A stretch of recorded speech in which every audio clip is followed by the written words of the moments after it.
Chukma, Sohol Shafat Shelby. Hi, my name is Shelby, and I'd like to welcome you back to In the Family Farms. It's been about a month since we had our last garden walk, and I thought it was about time to just kind of invite y'all back in and show you some of the progress and where we're at. So let's get started. So here we are at the cucumbers and the okra.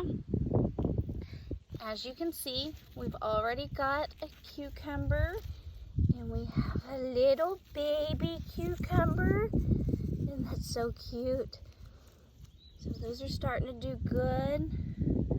We've got some starts on little buds on the okra. So we should have flowers and some okra soon.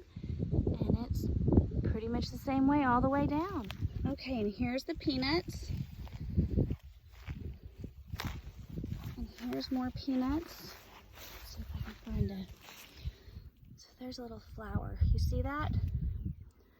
So the interesting thing about peanuts is that little flower, what it'll do is after it gets done blooming, it gets this little thing and it goes down into the ground. And when that little flower shoots down into the ground, that flower becomes a peanut. How cool is the pole beans? Some of them are doing pretty good. See, we got some beans already forming and not too far from being ready to harvest on this one.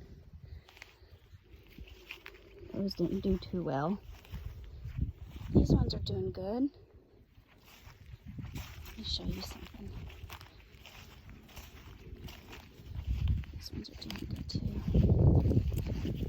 Look at how pretty. Look how pretty the bean flowers are.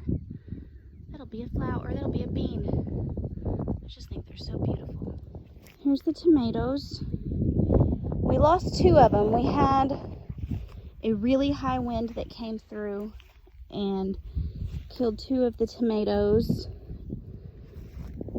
But look, the rest of them are doing good. Their leaves are curled because they're kind of hot. I don't blame them, I'm pretty hot too. But look, we got tomatoes. I love that. They're doing good. The first set of the sunflowers on this side, just on the edge of the Three Sisters mounds. There's one that's fixing to bloom. And then we step over here into the corn. This right here is the Chickasaw Red. When that big wind came through with the couple days, probably about a week ago, it knocked these down. And I said, it particularly knocked down the Chickasaw Red. It's all filled now, but it knocked down the Chickasaw Red. And I said, Tunchi, what are you doing? You know we're unconquered and unconquerable. That's not how we are. Get up. So I helped her get up, and she's doing beautiful now. There's the Wichita Squash. Look, we've got some little baby Wichita Squashies. Still has the flower on it. Hope you got pollinated and you grow good. So let's see. That's Chickasaw Red, Chickasaw Red, Chickasaw Red.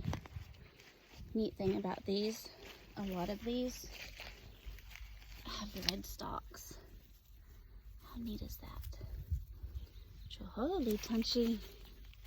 I love you, corn. Then we get into the Pachofa corn here.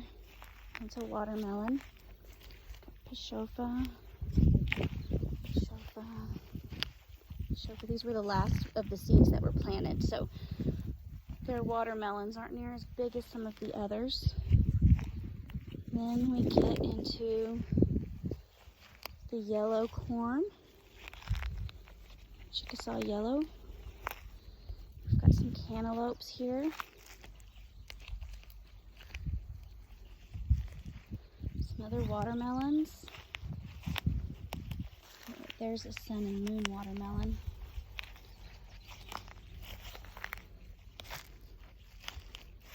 It's a watermelon too. And there's the Pawnee squash. More okra. More okra right there. Another. Oh, looky. There's a little baby. A baby cucumber. So, I've been thinking a lot while I've been gardening about just everything going on. And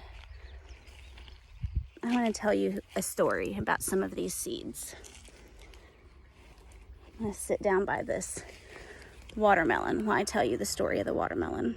So, a lot of the things that we eat, and particularly the things that I like to grow, are indigenous to North America. I'm really big on eating like our ancestors and that type of stuff, but there's some stuff that I grow that are staples in the American diet that don't originate from here, like the watermelon, like the okra, like the peanuts. Those came from Africa. That's where they originated from. Do you know how they got here? If you guessed slavery, you were right, but probably not the way that you think that they came. These seeds weren't stolen like the people were. These seeds were brought by the people. You see, they knew that people in their communities were being taken, and they knew they were being taken somewhere that they didn't know where it was. They didn't know what waited there. They didn't know what they would have to eat. They didn't know what would happen to them. But they knew whatever was coming for their survival and for the survival of their children, they needed food. They needed their food. They needed their seeds. So they would take these seeds and they would braid it into the children's hair to make sure that these seeds got to where they were going. And then whenever they got here, they would unbraid the children's hair and they would take the seeds and they would plant them. And that way they had a piece of home, and they also knew they would eat. That's how they got here. So whenever I plant these seeds and I care for these seeds, and I think about what these seeds had to go through to get to me, I think about that story too. And I think about how scary that must have been. And I'm grateful that they had the forethought to bring those seeds with them.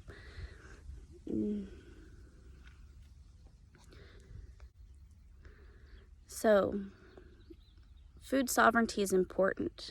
From a native standpoint, we have to protect our seeds, and we have to make sure that our seeds are around for future generations.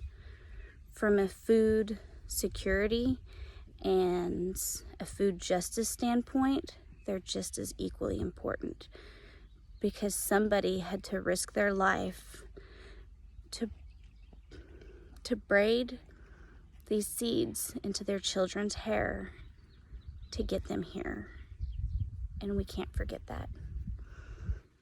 And so, what are you doing to promote food justice and food security and food sovereignty and where you're at? And what could you do? It's going to look different for everybody, but it's part of the conversation we need to have, and it's part of the work that needs to be done, and it's important. Chokmashki, thank you for being here. Thank you for watching this video. I hope everybody's thinking about what they can do for food sovereignty, food security, and food justice. And that's really all I wanted to talk to you about today. Peace and show.